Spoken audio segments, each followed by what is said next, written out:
Bismillahirrahmanirrahim. Assalamu alaikum dear students. Today your fourth lecture about physics. Turn up the page number 22. Your chapter is almost completed. Today we studied about the side box. The side box about the rounding the numbers. Different numbers आपको given होंगे, उसको आपने round up कैसे करना है. Point में number given है तो आपके पास जो जितने भी कैलकुलेशन में पॉइंट में नंबर आते हैं तो आपने उसको राउंड अप कैसे करने हैं. 3 रूल्स हैं उसको यहाँ पे बताए गए हैं. फर्स्ट रूल देखें, if the last digit is less than 5 than it is simply dropped. This decreases the number of significant digit in the figure. आप देखें कि अगर आपके पास कोई भी फिगर लास्ट जो डिजिट है वो आपके पास 5 हो, 5 से लेस देन हो, मींस कि आप देखें फॉर एग्जांपल आप एग्जांपल देखें 1.943 is rounded to 1.94. 3 significant figure है यहाँ पे. लास्ट डिजिट देखें आपके पास ये 5 से लेस देन है, सो हम इस डिजिट को ड्रॉप कर देंगे. इस डिजिट को हम ड्रॉप कर देंगे तो हमारे पास जो 3 सिग्निफिकेंट फिगर्स बन जाएंगे वो कौन से होंगे. 1.94 ये हमारे पास सिग्निफिकेंट फिगर्स आ जाएंगे. जो लास्ट वाला नंबर है अगर वो 5 से कम है तो हम उसको ड्रॉप कर देंगे, हम उसको एज अ कैलकुलेशन में उसको कैलकुलेट नहीं करेंगे ताकि हमारे पास कैलकुलेशन जो है वो ज़्यादा सिग्निफिकेंट आए. इस वजह से हम सिग्निफिकेंट नंबर्स लेंगे 1.94.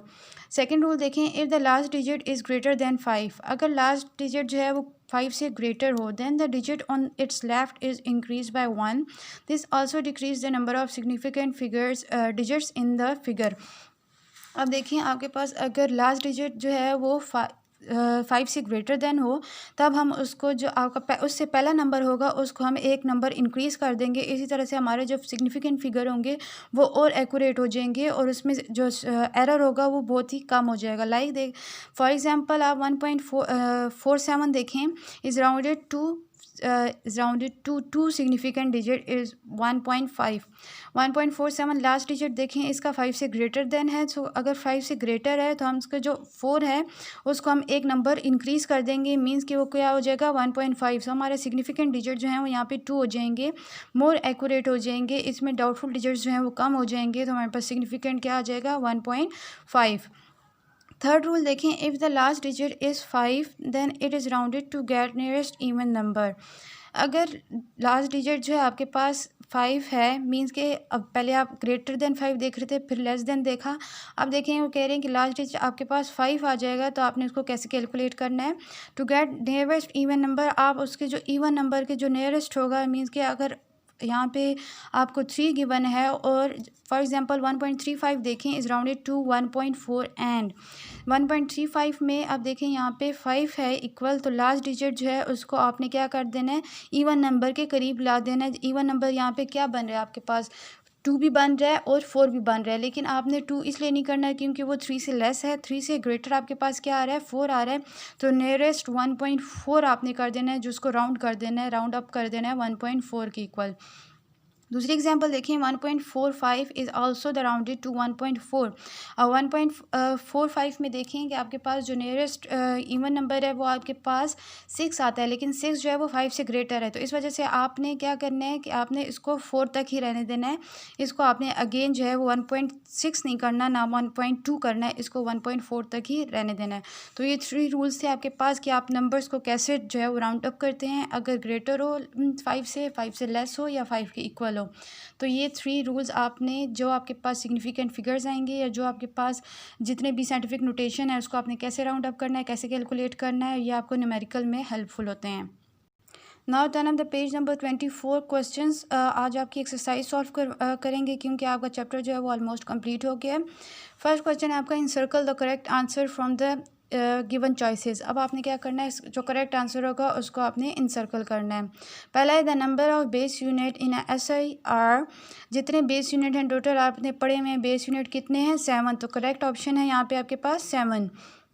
सेकेंड है which one of the following unit is not the derived unit. Derived unit इनमें से 4 हैं, pascal, kilogram, newton, weight, watt. अब देखें इनमें से कि आपके पास कौन सा जो है वो डिराइव यूनिट नहीं है. किलोग्राम जो है आपके पास वो डिराइव नहीं है, देन आपने इसको इनसर्कल कर देना है. B option is correct. Third है amount of substance in the term of number is measured in. Amount of substance आप किस चीज़ में मेजर करते हैं? केमिस्ट्री में भी आपने देखा हो कि अमाउंट ऑफ सब्सटेंस आप मोल में मेजर करते हैं। तो आपके पास यहाँ पे 4 ऑप्शन है, ग्राम, किलोग्राम, न्यूटन एंड मोल। तो करेक्ट ऑप्शन इज डी, मोल में आप ग्राम ऑफ सब्सटेंस जो है वो मेजर करते हैं। An interval of 200 micro second is equivalent to, अब एक इंटरवल दिया हुआ है 200 माइक्रो सेकेंड, इसको ये किसके इक्वल होता है? तो इसको आप डिराइव करेंगे। 200 माइक्रो सेकेंड एक नंबर दिया हुआ है, वो कहते हैं कि आपने इसको बताना है कि कौन सा ऑप्शन जो है इसमें करेक्ट इजीली जो है एडजस्ट हो जाता है या सिग्निफिकेंट फिगर की फॉर्म में आप कैसे लिख सकते हैं इसको। माइक्रो जो होता है वो आपके पास होता है 10⁻⁻6 के इक्वल है।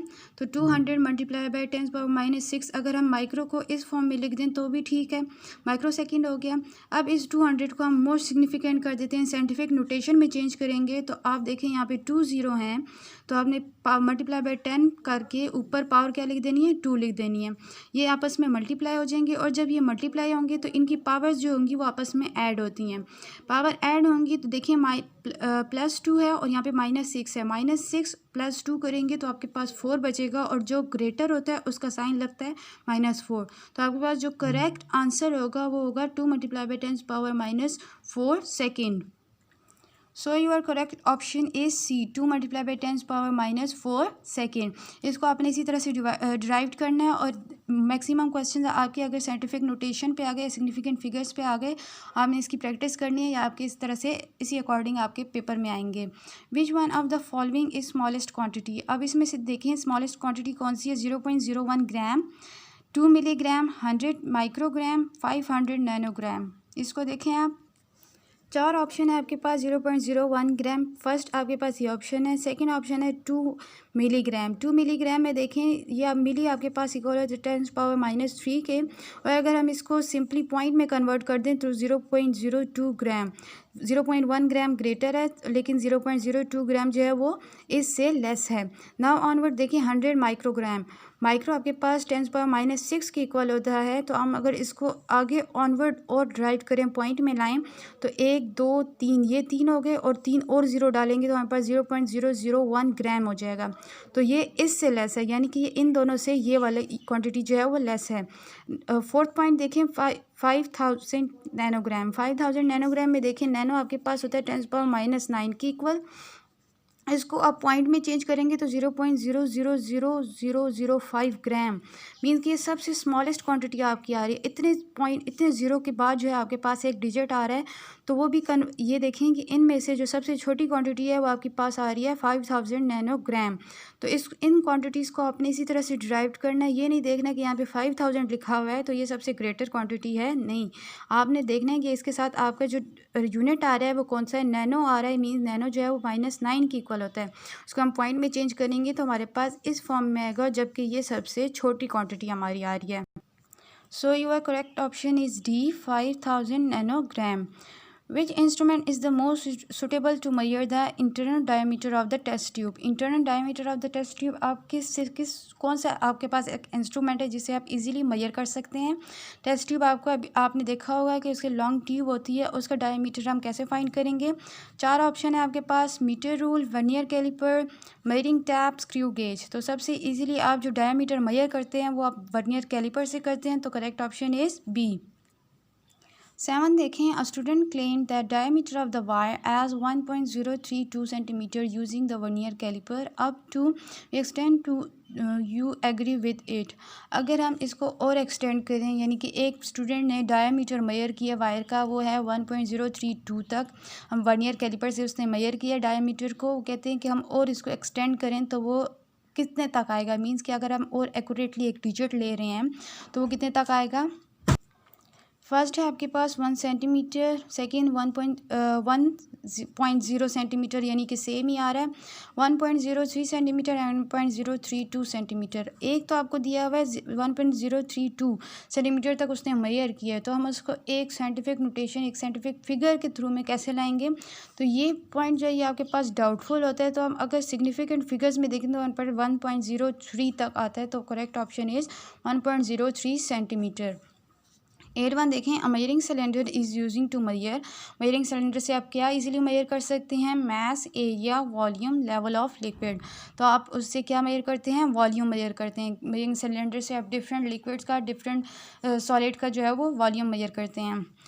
9 देखें, a student noted the thickness of a glass sheet using the screw gauge. एक स्टूडेंट जो है उन्होंने क्या किया?